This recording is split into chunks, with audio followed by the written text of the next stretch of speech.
primer lugar, gracias a las tres ponentes por acompañarnos para hablar hoy de un tema tan relevante. Como comentaba Daniel, tres mujeres líderes de tres perspectivas diferentes: regulatoria, profesionales de la privacidad e industria digital. El objetivo de hoy es analizar el impacto o las implicaciones del Reglamento Europeo de Protección de Datos en la innovación, en lo que la publicidad contribuye en 1.300 millones de euros. Y ver la importancia de los datos para esta competitividad y a la vez promover el respeto por los ciudadanos. Decía Andreu que la privacidad ha muerto. Vamos a ver si podemos recuperar esta privacidad y podemos equilibrar todos los derechos. Ahora les voy a hacer una primera pregunta, pero antes me gustaría poner un poco en contexto de lo que estamos hablando. Estamos hablando de la protección de datos. Es un derecho fundamental más allá de conceptos jurídicos. Podemos definir la privacidad de muchas maneras, pero entre ellas podríamos decir que es el derecho a comportarnos como queremos, como decía el juez Brandeis, the right to be left alone. Y esta privacidad es un derecho, como os decía, globalmente reconocido. Como comentaba Daniel, y ya pues casi todos conoceréis dentro de este foro, a partir de 2018, todas las empresas de la Unión Europea y todas las empresas que traten datos de la Unión Europea se verán alcanzadas por el nuevo Reglamento Europeo de Protección de Datos.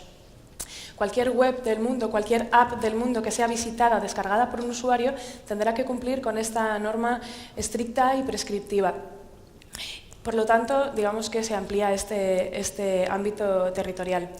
El cumplimiento ya no va a ser, si me permitís la expresión, un dolor de cabeza, sino un aspecto de rentabilidad para el negocio. Y en caso de no cumplimiento, las sanciones son altas, hasta un 4% de la facturación mundial o hasta 20 millones de euros. Pero hay una complicación. Como hemos podido ver a lo largo de la jornada de hoy, tenemos una vida digital, tenemos una vida física que está integrada, pero la manera en la que nos movemos, en la que nos comunicamos es digital. Comunicaciones móviles, pago con tarjeta. Además, la generación que nos sigue ya está en la economía digital y no tenemos la capacidad de cambiar el rumbo al que nos dirigimos. La nueva norma, introduce nuevos conceptos y nuevas dimensiones que habrán de ser interpretadas desde cero y en lo que ya está trabajando el grupo de trabajo del artículo 29.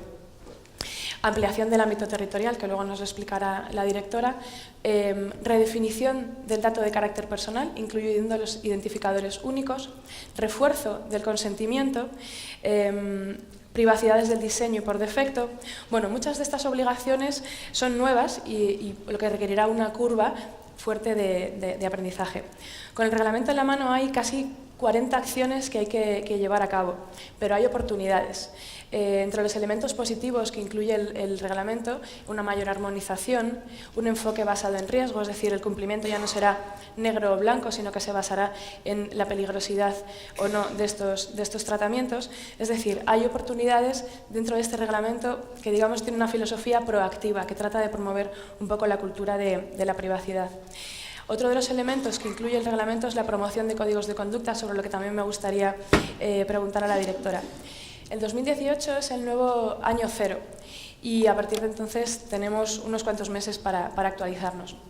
Con todo este panorama, me gustaría hacerles una serie de preguntas a nuestras ponentes y yo creo que lo que podemos hacer es, voy a hacer primero las preguntas que tengo preparadas para la directora, para Mar España, y que pues nos hagas este planteamiento y después vamos a ir pues viendo entre las tres y también pues iremos viendo cuál es la perspectiva desde los profesionales de la privacidad que tienen que enfrentarse al cumplimiento o desde la industria. En primer lugar, la Agencia Española ha demostrado en los últimos tiempos su acercamiento a la realidad y lo ha demostrado con el plan estratégico en el que ha creado un marco de referencia para el cumplimiento. Me gustaría preguntarte en qué líneas estáis trabajando y si nos puedes adelantar el timing de las guías que tenéis preparadas, como la de portabilidad, delegados de protección de datos o evaluación de riesgos. Y también me gustaría preguntarte ¿qué va a pasar con la autorregulación? Si crees que va a tener un mayor peso, si ves cómo va a poder ayudar al cumplimiento. Y bueno, pues también el valor del consentimiento y bueno, pues en general, ¿qué consejos podrías dar a las empresas que se tienen que adaptar a esta nueva normativa? Buenos días a todos. Comentabas que el reglamento supone 40 actuaciones. Realmente en la agencia lo estamos viendo como si fueran 4.000, porque son muchos los cambios y muchos los trabajos que estamos haciendo, por un lado, para modificar la ley orgánica. Estamos trabajando ya con el grupo de trabajo adscrito a la sección especial en la sección de Derecho Público del Ministerio de Justicia para poder presentar y, por supuesto, pues habrá trámite de consulta pública y el preceptivo de información pública, el primer borrador de anteproyecto de ley en los primeros meses del año que viene, y estamos trabajando activamente. Parece que queda mucho tiempo con ese año y medio famoso en que el reglamento ya será directamente aplicable, pero el tiempo vuela y son muchas las medidas que las empresas y los responsables, entre los cuales yo creo que está la mayoría del público hoy en estas jornadas, tienen que ir aprovechando este plazo transitorio desde la entrada en vigor hasta mayo del 2018 para irse adaptando. En primer lugar, el consentimiento. Ya lo explicamos en la sesión anual abierta que retransmitimos en streaming hace unos meses. El reglamento ya no permite el consentimiento tácito, el consentimiento por omisión, de forma que aquellas empresas que estén basando la legitimación en el tratamiento de los datos exclusivamente en ese consentimiento tácito van a tener que adaptarlo y si van en el momento en que en mayo del 2018 estén realizando nuevos tratamientos de datos, pues tendrán que optar por otras vías de consentimiento o por otras de las legitimaciones previstos en el reglamento. Estamos trabajando con mucha intensidad, tanto con las autoridades autonómicas de protección de datos, y para los primeros meses del año que viene podremos poner a disposición de los sujetos obligados modelos de cláusulas informativas con los dos supuestos que da el artículo 13 y el 14 del reglamento, si se han obtenido directamente el interesado o si no. Y estamos trabajando en la idea de darlo de la manera más sencilla dentro de lo complejo que es, porque hay muchos elementos que incluir en esas cláusulas informativas. Podremos poner también a disposición modelos de cláusulas entre responsables y encargados con los nuevos requerimientos que establece el reglamento, y hay varias herramientas en las que también estamos trabajando con intensidad. Hemos creado también un grupo de trabajo con las asociaciones de profesionales de la privacidad y, por supuesto, también en el grupo de trabajo del 29. Dentro de esas nuevas herramientas que ponemos a disposición el año que viene, a ver si me acuerdo de todas, la primera va a ser una guía gratuita, una herramienta gratuita para las pequeñas pymes, en el caso de que no estén realizando tratamientos de alto riesgo, que puede ser el caso que una pyme realice los tratamientos de alto riesgo, que por lo tanto llevan implícita una evaluación de impacto. En ese caso, en el supuesto de tratamientos de bajo riesgo, pondremos a disposición de las pequeñas y medianas empresas herramientas gratuitas que estamos desarrollando en colaboración con el INCIBE para que la empresa pueda hacer un primer diagnóstico y saber qué medidas de seguridad puede adoptar, y unos pequeños consejos por parte de la agencia. Para aquellas empresas de otra envergadura y en el caso, por ejemplo, de empresas de publicidad que hagan perfilados, ahí sí o sí las empresas tendrán que realizar una evaluación de impacto, y estamos trabajando también en la actualización de la guía de evaluación de impacto precisamente para poder dar unas recomendaciones y unos consejos generales por parte de la agencia. Ya este año hemos puesto en marcha la unidad tecnológica, era uno de los compromisos del plan estratégico, porque uno de los objetivos fundamentales de la agencia a veces se nos identifica exclusivamente con sanción, y teníamos la fama de ser una de las reguladores de la Unión Europea con mayor imposición de sanción, y realmente eso tampoco corresponde con la realidad. También quiero transmitir que dentro de nuestra obligación de la potestad sancionadora hemos aprovechado también la potestad que nos daba la Ley 39 del 2015 de procedimiento administrativo, y en el caso de sanción estamos ofreciendo la posibilidad a las empresas sancionadas de poder tener un 40% de reducción en el caso de que paguen voluntariamente en ese acuerdo de inicio del procedimiento sancionador o reconozcan voluntariamente la responsabilidad. Con lo cual es cierto que el reglamento establece unas sanciones de hasta 20 millones de euros o el 4% del volumen total de facturación, pero la agencia va a ser cuidadosa, irá por caso y ponderando con absoluto rigor las circunstancias previstas en los artículos del reglamento, y sí quería trasladar este mensaje de cómo estamos trabajando en en este ámbito.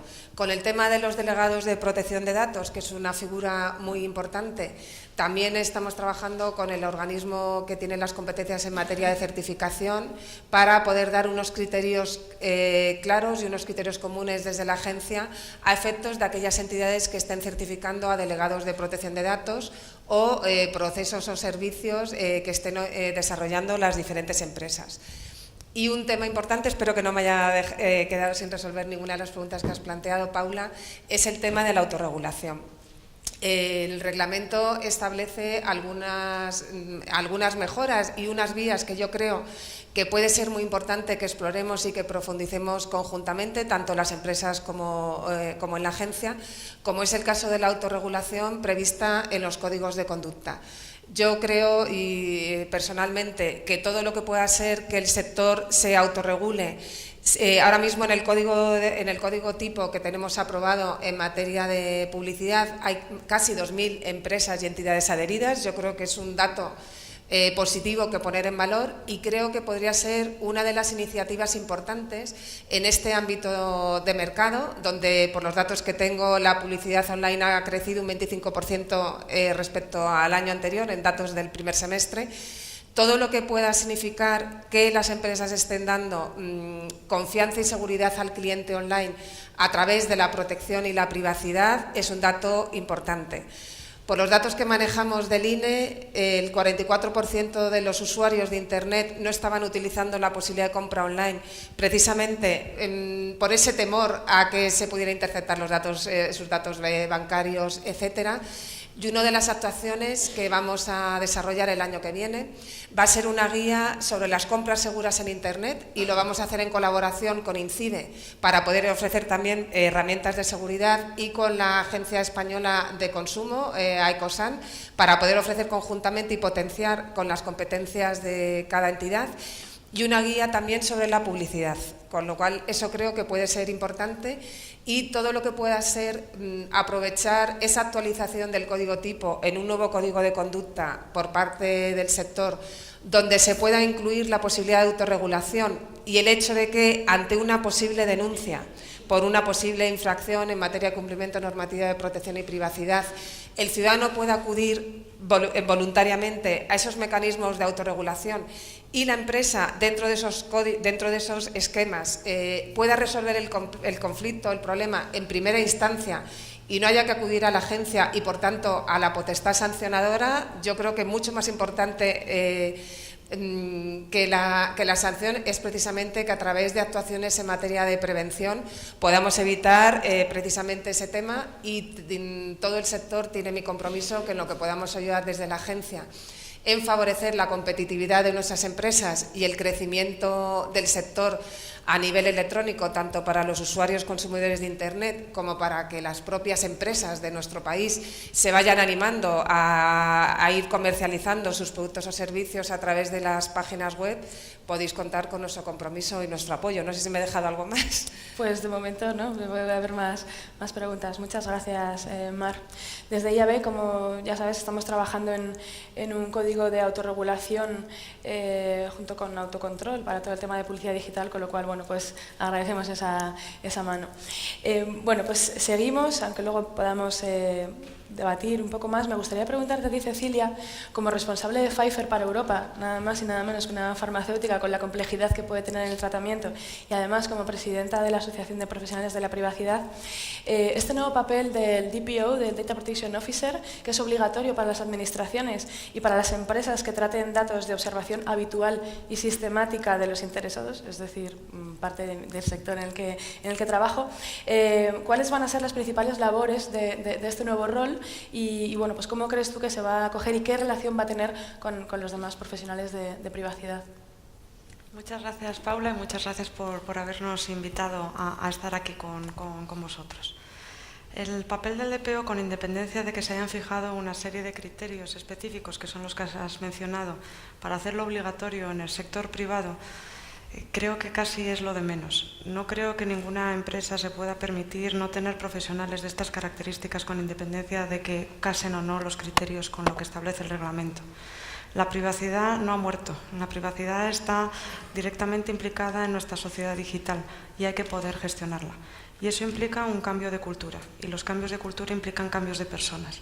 Entonces, tener este tipo de profesionales definitivamente es uno de los elementos que ayudará a esos cambios de cultura dentro de las organizaciones y a que no vean la privacidad necesariamente como una restricción al desarrollo de sus negocios, sino hacer sus negocios de una forma más responsable. Y cuando creen esa confianza en los usuarios, sus negocios irán despuntando cada vez más. Como antes mencionaba la directora de la agencia, la falta de confianza en el entorno de Internet hace que no se desarrolle todo el potencial que hay. Y definitivamente la privacidad no es la única arma, pero es uno de los elementos que hay que tener en cuenta para crear esa confianza. Así que uno de los papeles del DPO creo que es ayudar a ese cambio de cultura, a ser a la persona, digamos, que representa, pero definitivamente tiene que permear en todas y cada una de las personas de la organización. De la misma manera que cuando uno establece un programa legal o un programa de compliance, no es solamente una única persona la que hace que toda la organización cumpla. Tienes que sentirlo como responsabilidad propia. Lo que tiene que hacer un DPO es poner las herramientas, el esquema, para que las organizaciones tengan los elementos para poder trabajar con ellos. Pero quien tiene que cumplir con la privacidad van a ser todos y cada uno de sus integrantes. Uno de los elementos que hace que eso sea posible es darle poder. Hace muy poco mi marido me estaba preguntando que si le podía recomendar para un cliente que le había pedido, que era una multinacional, un abogado de 1 o 2 años de experiencia para ser el DPO ya que venía el reglamento. Hombre, si uno realmente piensa que eso se puede hacer con una persona de 2 años de experiencia, es que no ha entendido bien de qué va esta historia. Definitivamente con 2 años de experiencia uno no puede cumplir una de las cuestiones que tiene que cumplir, que es poder reportar al más alto nivel de la organización. ¿Y por qué es esa uno de los elementos clave que tiene el reglamento? Porque para poder cambiar el centro de decisión no puedes estar en un silo, no puedes estar siendo el becario que es el que habla de privacidad, o la becaria. Eventualmente. Así que definitivamente va a ser otro tipo de profesional. Y va a ser un profesional, o necesitan las empresas, que no sea un profesional de pura compliance. No es alguien que hace checklist, o no solo. Los checklists son muy relevantes y útiles y son herramientas. Tengo una forma muy alemana de trabajar, así que trabajo con mucho checklist sin ninguna duda. Pero definitivamente necesitas un componente estratégico. Formas parte de cómo el negocio va a enfocar las distintas estrategias. No eres el único, o sea, no eres el CEO de la compañía, no te vas a convertir en que todo lo que se haga bien o mal en la compañía recae sobre ti, no eres el único punto de decisión, pero eres una voz más que tiene que ser tenida en cuenta dentro de los distintos intereses que van a modular también a veces las rigideces que también tienen estas normas en relación con su integración en protección de datos. Y cuando examinamos las funciones o qué es lo que tiene que tener un DPO, pues yo creo que no hay ni una sola persona que reúna todo lo que un DPO parece tener que tener, que es como un mirlo blanco. Tiene que ser experto en las leyes, tiene que conocer la organización, tiene que tener dotes de liderazgo, tiene que tener dotes de comunicación. Hombre, aunar todas esas circunstancias en una única persona va a ser, yo creo, algo complicado. Así que yo veo el DPO más bien como un equipo, donde va a haber una cabeza visible, pero definitivamente necesita de distintos perfiles. Gente que necesariamente sepa de leyes, gente que sepa de tecnología, gente que conozca muy bien el negocio, gente que tenga las relaciones adecuadas dentro de la organización y gente que esté muy cerca del poder, porque es la única forma, digamos, de que esas normas se puedan cumplir y que al final puedas hacer que los negocios salgan adelante con la sociedad que pretendemos querer en el futuro. Sí, al final, como siempre decimos, privacy by design, legal by design, es decir, que se integre este Data Protection Officer, este delegado de protección de datos, desde el diseño mismo de los proyectos para que se pueda embeber, digamos, dentro de los proyectos. ¿Tú crees que este puesto tiene que estar blindado? ¿Es un puesto sujeto a, posiblemente en algunas empresas, algo de presión o un incomprendido? Cualquiera que ejercite una función de cumplimiento de normas, que sean las de competencia, las de privacidad, las de derecho societario, definitivamente los abogados en todas las organizaciones se les ve como aquellos que frenan el negocio. Así que incomprendido siempre hay una parte de incomprensión, creo, en cualquier labor que conlleve este tipo de tareas.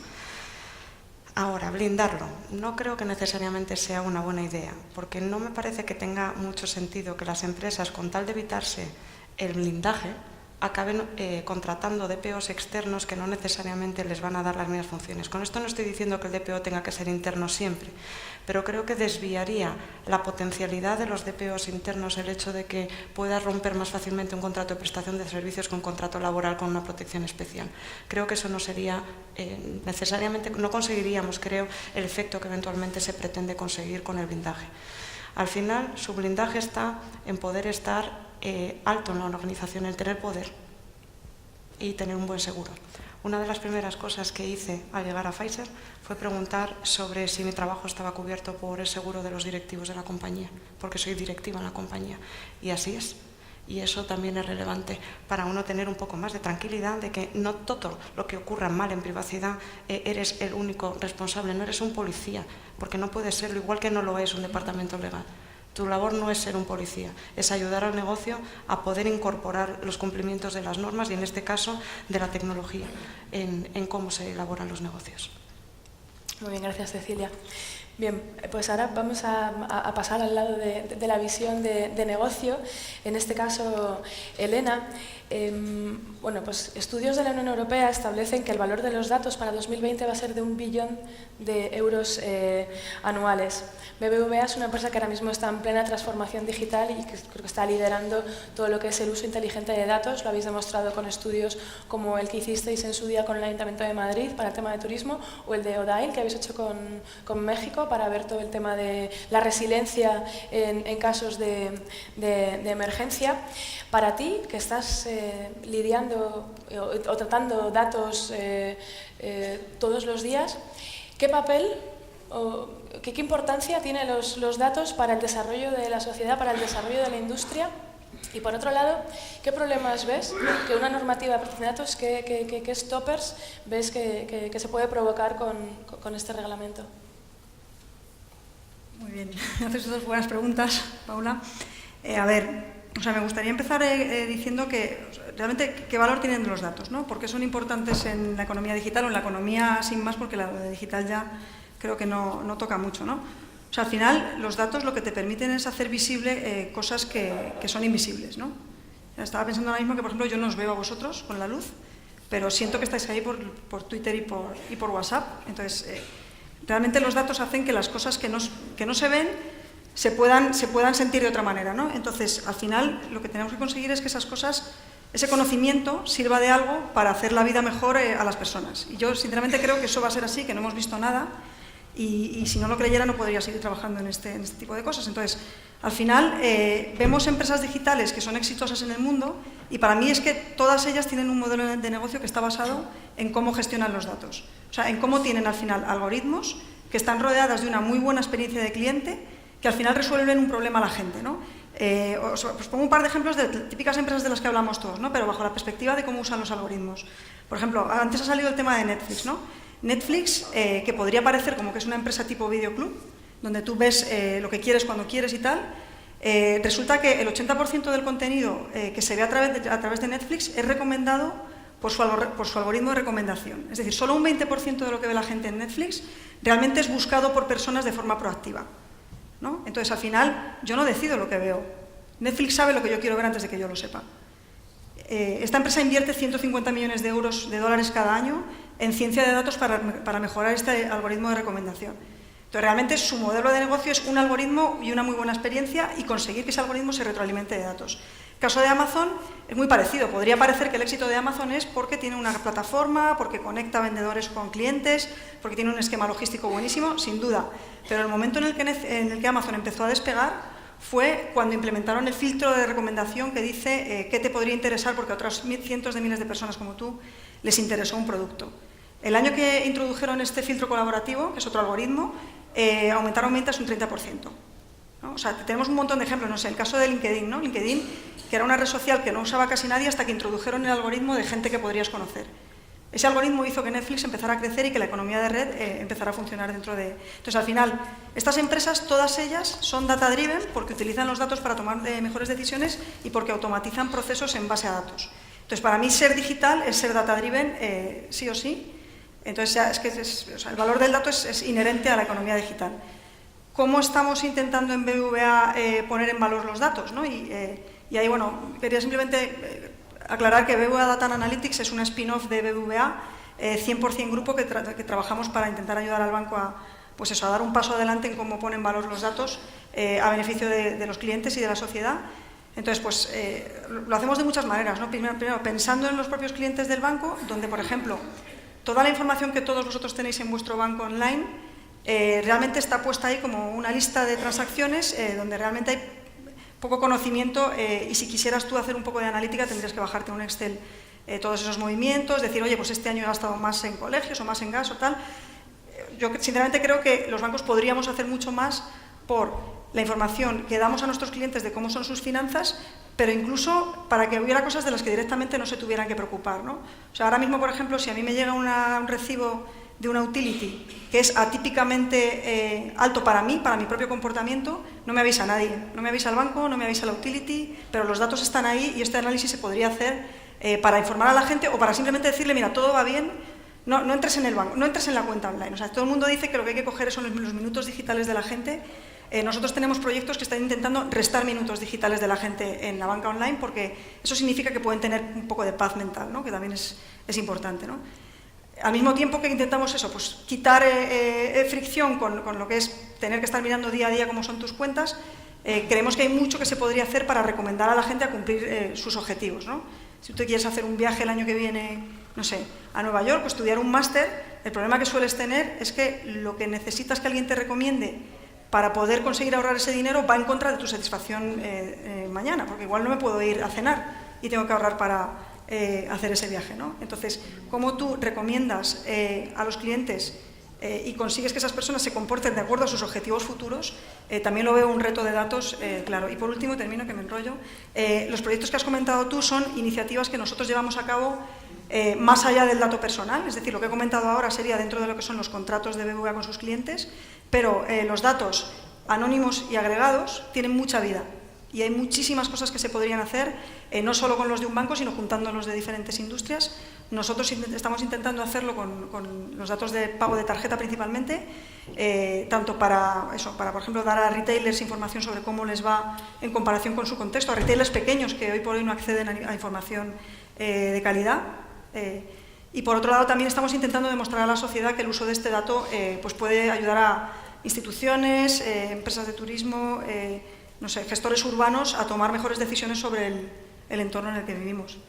Y no sé, si tienes más preguntas. Sí, bueno, en cuanto a los problemas que en un momento dado una normativa excesivamente rígida puede plantear para llevar a cabo negocios, si habéis identificado algo que vos creamos que se pueda resolver o algo que haya que desarrollar. O, por ejemplo, la agencia ha sacado algunas guías de anonimización para empresas.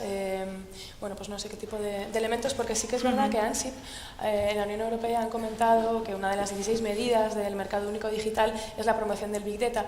¿Cómo crees que puede casar esta medida con el Reglamento Europeo de Protección de Datos? Si casa bien, si tenemos que interpretarlo de una manera, el Working Party, el grupo de trabajo de autoridades europeas, se tiene que interpretarlo de manera un poco abierta.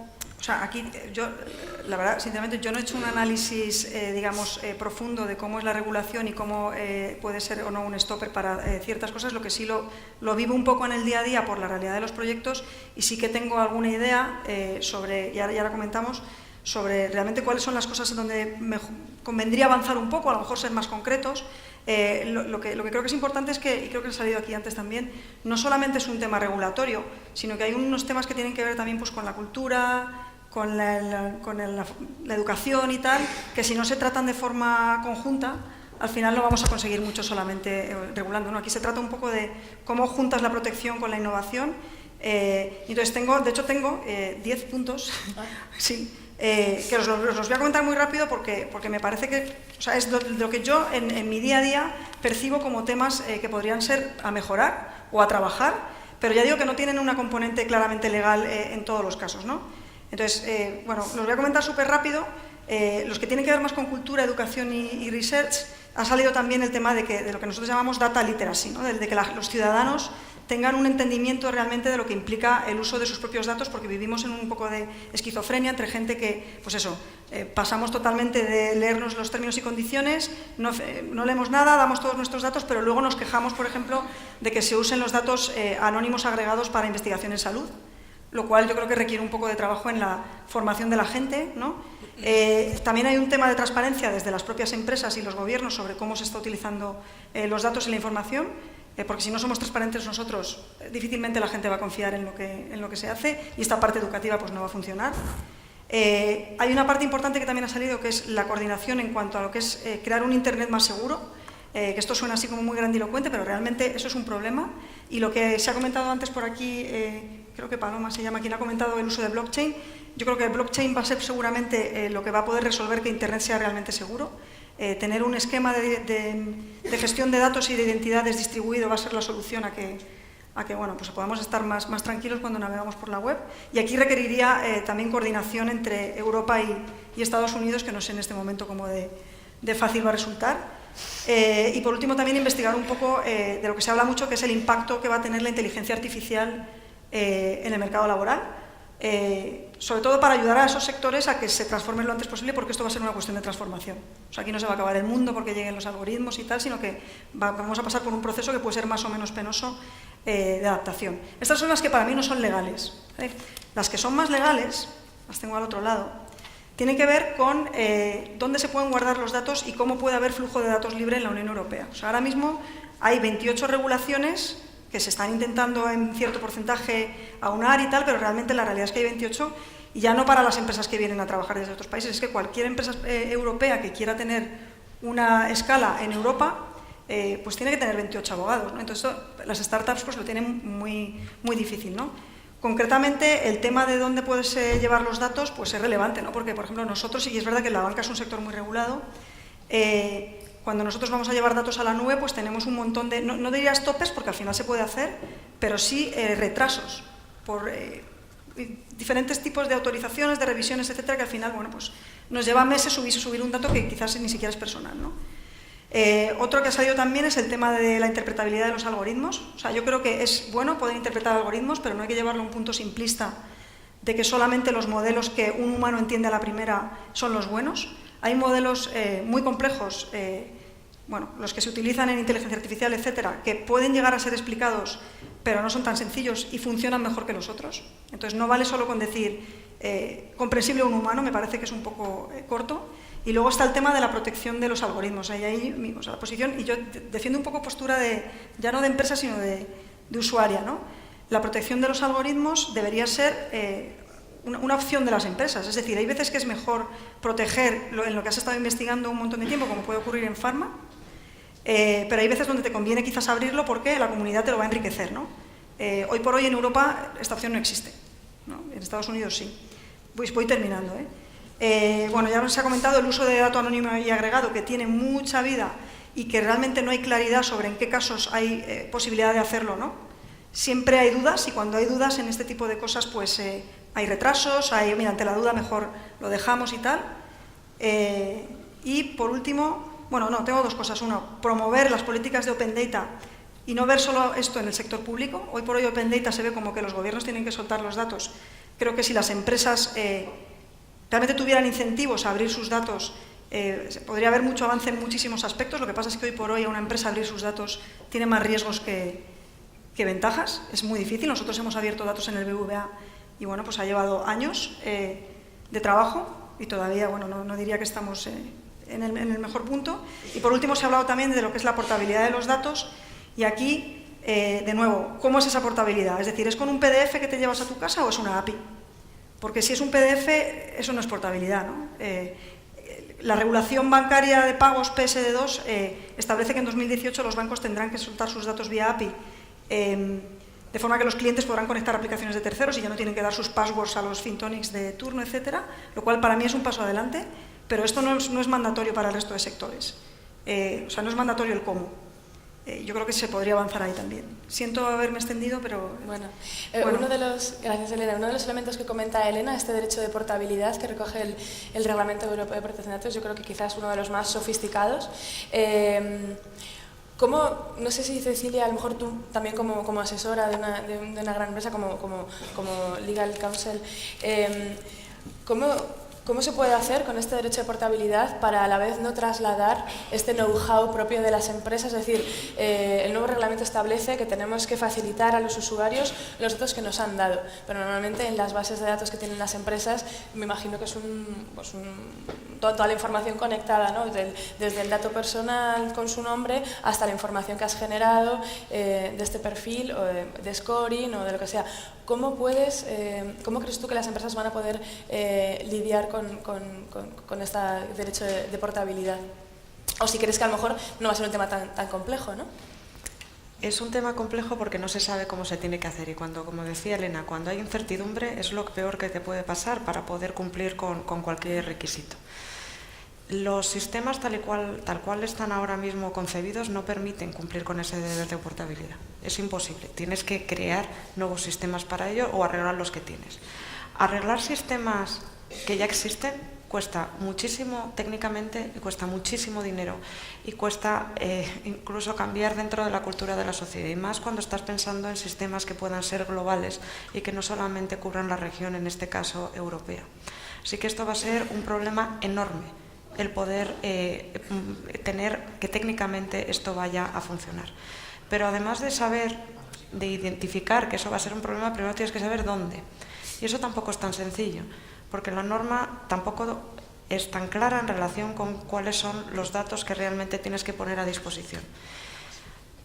Está claro que dice que son los datos que te ha dado el usuario, pero como tú dices que te ha dado el usuario y los que te ha dado él conscientemente, los que se han generado por el uso del servicio, los que ha generado el propio servicio en su propio funcionamiento al margen de lo que el usuario hace y que después saca eventualmente determinados patrones. O sea, ¿hasta dónde llega eso que te ha dado el usuario?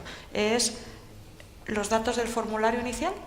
Y nos quedamos ahí y a lo mejor es eso. Si es eso, será complejo técnicamente, pero no sabemos hasta dónde hay que llevar.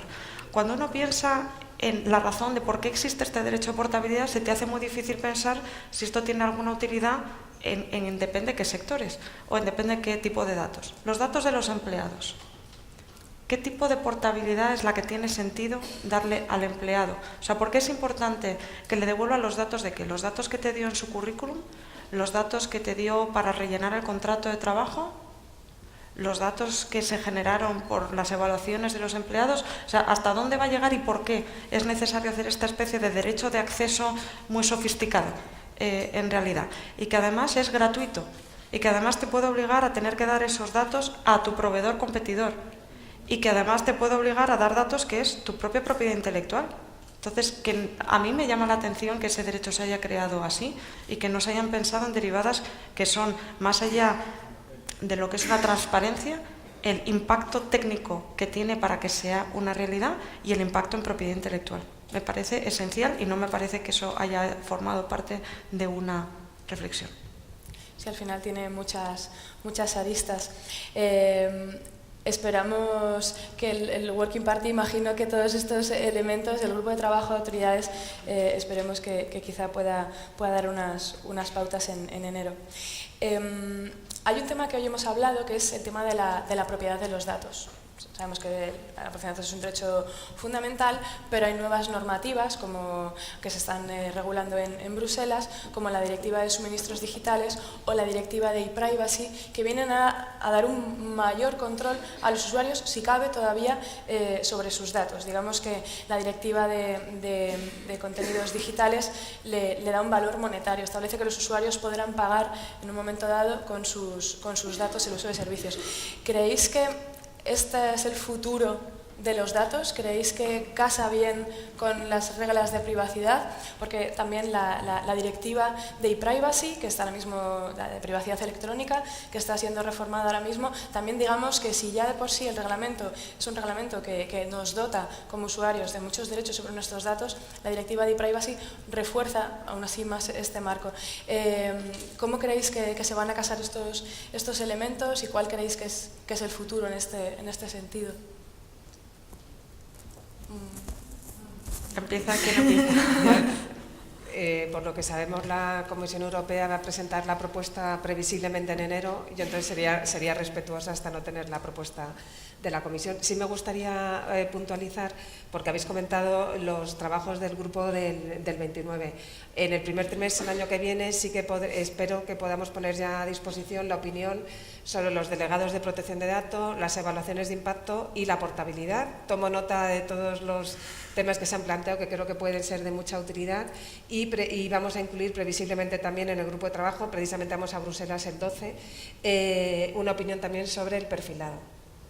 Y sí quería comentar, porque creo que todos los planteamientos que ha hecho Elena en materia Big Data tienen un gran interés con el avance tremendo que ha tenido en los últimos años este ámbito. Desde la agencia estamos trabajando con ISMS Forum en la guía de buenas prácticas en materia Big Data, y estamos realizando un estudio, ya hemos realizado el trabajo de campo en el ámbito de la salud para poder combinar, dar recomendaciones y criterios claros para poder fomentar la utilización de Big Data en el ámbito clínico, en el ámbito de la investigación, respetando al mismo tiempo los principios de privacidad. Gracias. Yo solamente añadir que la gente ya paga con sus datos por servicios. Hacerlo claro y transparente yo creo que es buena idea. Sí. A veces pagan con su privacidad. Sí, o sea, finalmente paga con sus datos, ¿no? Claro. Ya sean más o menos sensibles, pero ya ocurre, con lo cual, es decir, no es algo nuevo. Naturaleza. Sí, o sea, como también se ha comentado antes, el hecho de que, para mí la clave de la portabilidad está en que yo pudiera tener acceso a todos mis datos, tanto los que di como los que, digamos, los transaccionales de actividad de lo que yo he hecho con esa empresa en un locker que fuera mío. Y de manera que yo accedo, doy acceso a ellos, comparo. O sea, yo creo que ese es el punto final. Lo que pasa es que estamos lejos de llegar ahí, porque efectivamente hace falta inversiones potentes en muchas empresas, sobre todo en sectores más tradicionales, para que esto sea factible, pero al final, o sea, no sé, yo creo que avanza en el buen sentido este tipo de cosas. Hay que decir cómo es. Lo que no puede ser es decir, hay que hacer portabilidad, pero ya os buscáis la vida. Porque las empresas que tienen muchos datos intentarán tirar de ellos para que no vengan otras más innovadoras y se aprovechen de que esos datos están ahí, ¿no? Pero yo creo que es hacia donde hay que ir, porque hoy por hoy ya pagamos con datos. O sea. Bueno, desde el punto de vista regulatorio, desde luego, se apunta a esta vía. Una pregunta algo más concreta que también, pues bueno, preocupa al sector publicitario. Con la nueva redefinición de dato de carácter personal se incluyen los identificadores únicos. Muchas de las empresas del entorno digital son B2B, es decir, no tienen un contacto directo con el usuario para poder pedir en un momento dado ese consentimiento para el tratamiento de esta información. Cecilia, ¿tú crees que el interés legítimo puede jugar en este terreno un papel importante? ¿Cómo crees que se va a poder acercar un entorno complejo? Porque si sumamos el hecho de que se amplía el concepto de dato de carácter personal a que muchas empresas no tienen este acceso directo y que además se aplica toda la normativa a este entorno, ¿crees que el interés legítimo puede tener algo más de cobertura en este entorno? Creo que el interés legítimo definitivamente va a ser la causa más popular para basar los tratamientos de datos. Quizá en España estamos definitivamente menos acostumbrados que en otras jurisdicciones por el hecho de que nuestra ley no fue muy afortunada al incorporarlo a nuestro ordenamiento con muchas restricciones y que hizo que finalmente hubiera una preponderancia en pensar que el consentimiento era la vía y eventualmente muy pocas veces se utilizaban otras y desde luego el interés legítimo no formaba parte, digamos, de un ejercicio de una gimnasia que se utilizara. El hecho de que tengamos ahora también tantos datos que no van a venir directamente del interesado, sino que se está generando por el uso que hace el servicio, que las propias máquinas en su conexión van a ir generando, definitivamente harán que al menos el consentimiento tradicional del acepto creo que irá desapareciendo. Quizás se haga de otra forma a través de las máquinas que digan aceptos entre ellas, con una previa programación de qué es lo que tú quieres, pero definitivamente eso va a tener que cambiar y está cambiando ya. El interés legítimo va a ser uno de esos elementos, pero el interés legítimo no significa que como a mí me interesa, entonces allá vamos. O sea, el interés legítimo realmente es muchísimo más difícil que el consentimiento, no necesariamente en tiempo y en dinero en relación con el usuario, pero sí en pensamiento, sí en reflexión, sí en el tipo de salvaguardas que tienes que poner para que ese interés legítimo realmente sea el adecuado, porque el interés legítimo al final significa que si no hay consentimiento tendrá que haber otras cosas, y esas otras cosas desde luego pasan primero por una mejor transparencia. Cuando antes decía Elena, es que ya estamos pagando con nuestra privacidad, efectivamente, pero no lo sabemos. Ese es el cambio que hay que las organizaciones y los usuarios, las autoridades, o sea, forma parte de algo que tenemos que ser conscientes de ellos. Y hay determinadas cosas que probablemente habrá que poner una línea, y es la línea ética, de todo vale simplemente porque lo sepas. ¿Eso es algo que es lo que queremos hacer? O sea, para mí hay veces que echo de menos que en la normativa de protección de datos no haya, como existe en la normativa de consumo de los usuarios, el concepto de lo que es unfair, lo que es abusivo, lo que ya no es una cuestión de que aceptes o no, es que es una cuestión de que eso no debería hacerse de esa forma. Creo que sea parte del discurso ético, formará parte de las organizaciones dentro de lo que es ese análisis del interés legítimo. En general, no porque se llame así la causa dentro de la ley, es que tienes que realmente tener en cuenta cuáles son los intereses legítimos, y uno de ellos los del usuario, que es el que te paga, o la razón por la cual te pagan otros. Así que definitivamente creo que formará parte de esa discusión. Enlazando un poco, porque no intervienen en relación con la modificación de la directiva de e-privacy. La verdad que sí que me preocupa que el nacimiento de esa directiva, como de otras sectoriales, fue realmente porque el entorno digital era lo que era nuevo, pero como decía Elena, la sociedad digital, podemos quitar digital, es que la sociedad es digital y es la sociedad. Entonces, tener que regular otra vez, cuando ya se ha hecho un esfuerzo en el reglamento de incorporar dentro de la medida de lo posible, y queremos siempre por detrás de las evoluciones de tiempo, pero se ha tratado de incorporar el hecho de que los identificadores digitales formen parte de la noción de datos personales, el perfilado que fundamentalmente está persiguiendo un perfilado digital. O sea, hay tantos elementos ahí que no veo el por qué tenemos que hacer otra vez repensar, no se sabe bien el qué, en la directiva de privacy, al menos en relación con este punto en particular.